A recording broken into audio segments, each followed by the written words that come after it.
Healing Story is a arts action that is aimed to integrate the trauma of addiction.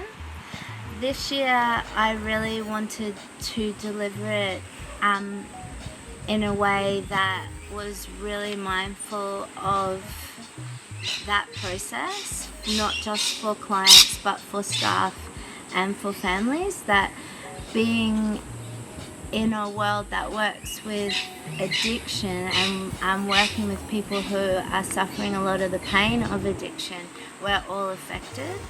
And I think using the arts is an amazing way to heal some of that trauma.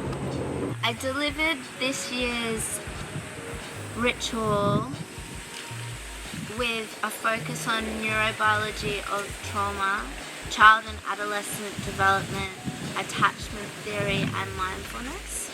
This year's production really showed how powerful this kind of action can be in the lives of people recovering from addiction, the staff working for them and their families. We partner with Lives Live Well every year and they're really invested in the process.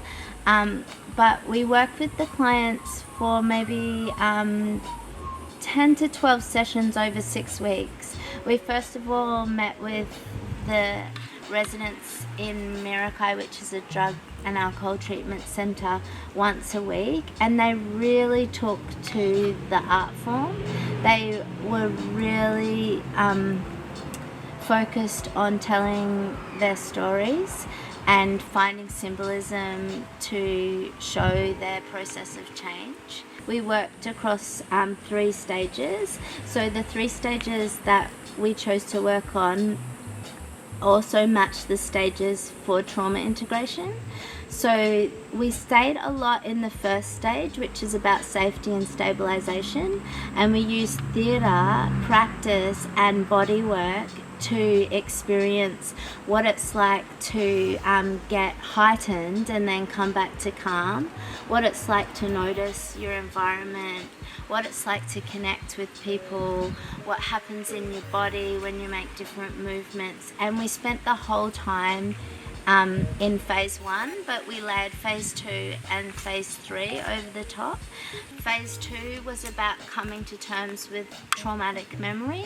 So in a theatre perspective, that was about storytelling, sharing of different stories, and then coming together with an overall story which spoke to everyone and brought everyone's story together and sequenced memories in relation to addiction, to childhood, then addiction, and then hopes and dreams for the future, or the concept of recovery. The third phase is about trauma integration. That actually didn't come in till the final performance.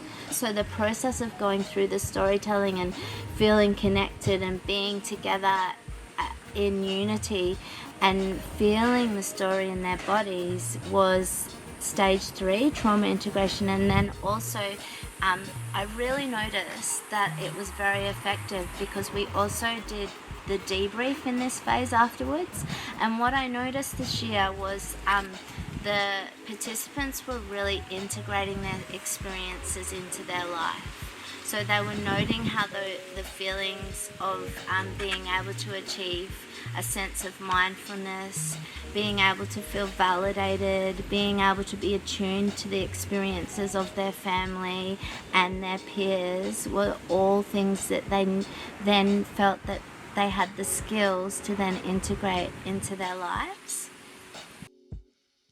I think the most amazing part of that was the fact that we were all contributing, and the performance wouldn't have turned out the way that it did, and wouldn't have been, it wouldn't have worked the way that it did if we all weren't a part of it. And whether people were just standing there and holding the space, or whether they were in the scenes, like everyone's just as important. And it's the thing that I loved about that was that we were all contributing to the ritual through our own experiences, so everybody had their own individual perception on it, and everybody's ideas were incorporated. And I think that that's something that that is why it's so important to all of us, and why it meant so much is because we know that we all poured our hearts and souls into that. It wasn't just one person's idea. It was all of us pulling together as a community and as a group, and all with the common bond that we're recovering addicts and that we're going to get through it together.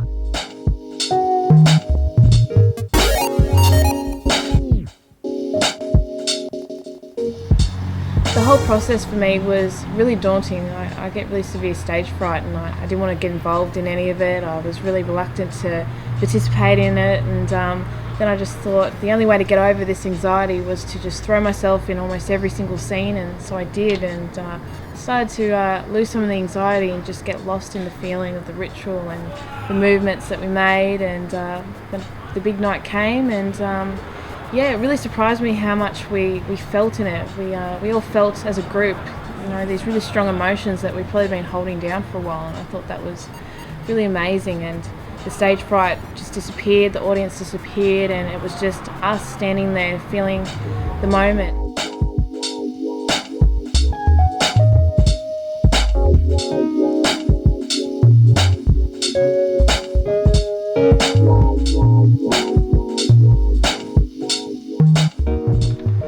I struggle with feeling united with people. That's like one of my problems. I'm quite an isolator, and I was thinking, how are we going to pull all of this together and unite as one? And we did, and that meant a lot to me, because I didn't kind of expect it, and I was thinking about all the things that I was going to do wrong, and I was thinking everyone's going to think they're going to hate me for ruining their night, and we all just came together, and on the night I felt amazing. I actually did feel united with a group of people, like I was so loved up. So that was pretty beautiful for me, because I've never really experienced that before. Understanding of the neurobiology of trauma and the actual impact that trauma in your childhood has on your brain and its ability to process information in the now as you're older or more adult.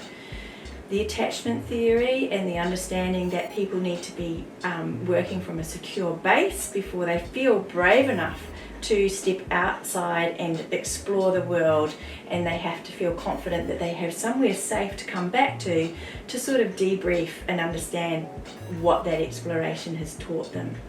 And the mindfulness aspects for our residents is really, really powerful as well.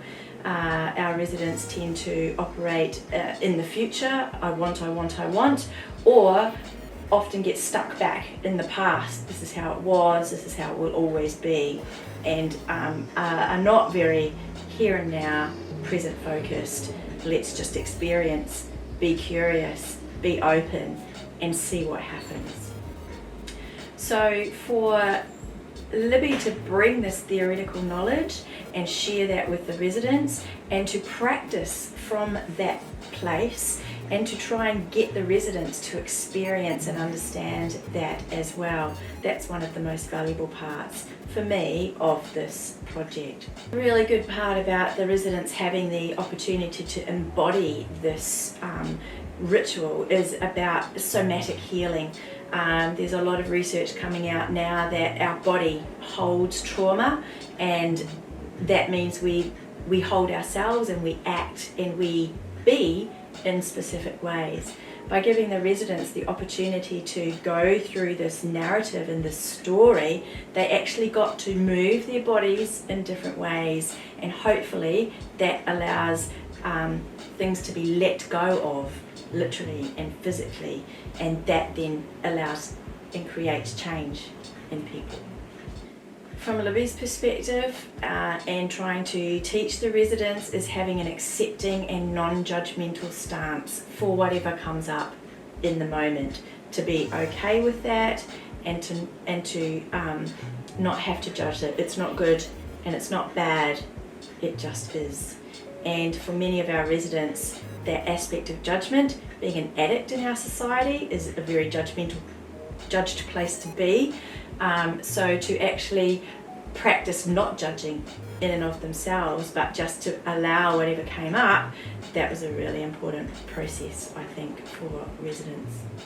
So the process of supervision and being mindful of our own processes whilst working allowed Libby to actually be more in the moment, and that actually allowed her to let go of some of the anxiety and fear, which is what she's trying to model for the residents, to let go of the fear, be in the moment, be curious about the moment and see what unfolds. On the night I was there in the audience, everybody had goosebumps. Everybody. The feedback that I overheard just whilst being after the performance was, wow, people were mind boggled. For residents to have that response from an audience was amazing. They came off stage, they were so elated, like the whole experience of just doing this ritual and performing was, the excitement in the air was literally electric in the moment. It lasted even a day or two after that. We did a couple of debriefs with both the residents and the staff, and they were all, the feedback was all, oh my God, it was so exciting, oh my God, it was petrifying, but it was such a different experience that they've had. And so the learning just from doing something different in and of itself is a really valuable experience, I think. It's really, really difficult thing to measure how somebody's body changes by having an experience that that body has never had before.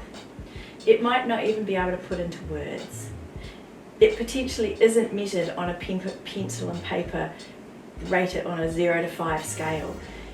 It's a felt sense, and as yet our evaluation methodology doesn't have any way of measuring objectively a felt sense of change. But from my perspective, the value in having an exploratory space where residents can step back from their own personal story but see the similarities across other residents' stories with their own, and then literally embody a journey from addiction to recovery, is such a powerful experience that I don't really think there's a simple way of evaluating anything like that. It's going to be a memory that sticks in their mind probably for the rest of their lives.